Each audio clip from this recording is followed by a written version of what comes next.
Hello, welcome to this week's episode of Mayor Brown's Quick Insights on Congressional Investigations. I'm Andrew Olmem, former Republican Chief Counsel at the Senate Banking Committee. I'm joined by Michael Levy, a white-collar defense attorney and former federal prosecutor. Each week, we answer a question about congressional investigations relevant to in-house counsels and government affairs executives. For this week's questions, we're going to answer the question, can you just make a congressional investigation go away? Michael, I'm sure you've had many clients who've asked you that question. What's your answer? Yes, it's what clients ideally want, but it's rarely possible and rarely the right strategy. Because I think the reality is you can almost never actually make a congressional investigation go away. And oftentimes trying to do so is going to wind up being a real disaster. That said, there are ways that you may be able to increase the chances that a congressional investigation will go away on its own. So, as we've talked about before, congressional investigations are not like typical legislative interactions where lobbying to try to influence members is commonplace and generally perceived as helpful. In contrast, interactions in congressional investigations are a lot more delicate and sensitive. Traditional lobbying, other more obviously political efforts to try to influence members to drop an investigation are far more likely to be perceived by members and their staffs as efforts to obstruct or impede the investigation. And that kind of perceived tampering can be quite problematic. Even if you set aside a potential referral to the Justice Department for obstruction, there's a very real danger that you can wind up with an even larger target on your back, particularly in the eyes of staff members who may think that you've gone around them or tried to go around them directly to their bosses. The fact of the matter is it's extremely difficult to actually kill a congressional investigation before the committee at least has had a chance to try to gather enough evidence to determine if it's on the right track or not.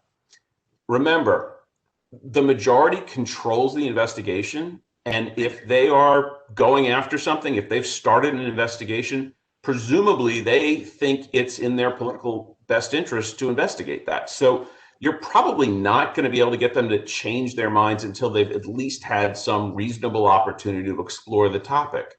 So the odds of killing an investigation are extremely low. The risks of trying to make the investigation go away are very high. So it's almost never a good strategy. But it doesn't mean that you don't have any strategies. There are many congressional investigations that do, in fact, just go away on their own.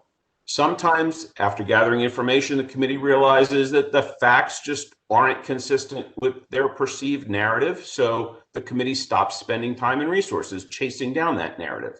Sometimes investigations, and this happens a fair bit, just get overtaken by events.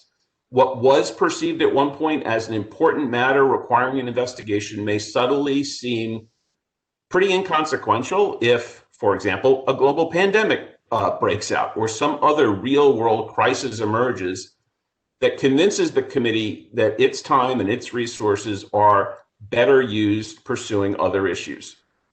Sometimes, if you're smack in the middle of a crisis and there isn't a chance that the investigation's going to go away, you just have to deal with it and move forward. But in other situations, a lot of situations, frankly, moving forward strategically in your response to investigation can coexist with at least leaving open or improving the possibility that the investigation will simply go away of its own accord.